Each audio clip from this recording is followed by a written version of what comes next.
that my students at the end of the semester are volunteering that Kritik is one of the most successful tools they've utilized over the course of the semester. So the way I have got it designed is to complement what I'm doing in the classroom. So the classroom content is more impactful because of what they have done with Kritik outside the classroom in a virtual setting. It has made life a lot easier in a lot of different ways as well. But it's allowed me to sort of take the classroom content to another level.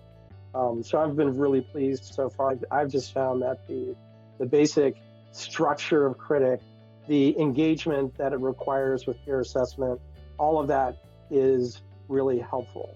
And it helps us bring new content into the classroom at a higher level than what I was able to accomplish in the past. The feedback and the mechanism we get through Kritik is it's just a great reservoir for me to pull out the particular elements of my classes and my personalities of my students so we can talk about how you interact within that kind of diverse setting. And then how do you provide constructive feedback? So one of the things that's helpful, because this is where the rubrics have really been very helpful, and then also being able to evaluate the content and the feedback that students get, which by the way reinforces what happens in the classroom.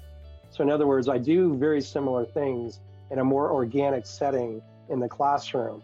Kritik actually provides more structure for students so they can actually see it. And then COVID comes along and all of a sudden Kritik was put in front of me and I realized, holy smokes, okay, this is the solution that I've been waiting for. Because first of all, if I assign say 3 or 4 or 5 projects per student for them to grade, first of all, they get to see 3 or 4 other projects. So even if they didn't do anything else, they at least get to anonymously see the work of others who worked on the same project that they worked on. And then even better, they get to lean into it and think, okay, well, what comments would I provide? What grades would I provide on this? And as we all know, those types of review exercises are that's almost like a higher level of thinking than doing the work in the first place. Anyway, so this is the kind of thing where you actually have data available to work with, and it's believable. Like I've done that regression, and you can see, okay, they're not calibrated perfectly with each other, but you can definitely see that there's a strong relationship. Both of those sets of readers are able to evaluate the good projects and the bad projects. They take a picture of it, they post it on Instagram. It's an interactive world for them, and they don't just put it up there to share. They also want to hear back the comments like, oh, that looks fun, or oh, thumbs up. Like that is just, you don't have to love it, but that's where our students' brains are, and frankly, many of us too. And really, this is just this Kritik is a piece of software that helps bring that home to their work at school. So I think we're just like finding our way into their conversation. So they don't just do a project anymore and hand it into the prof to have it blessed by the prof. They do a project and they share it with their group, in this case anonymously, and then they get thumbs up on it and they get meaningful comments. And so really, it's I think a very good way to stay relevant generationally.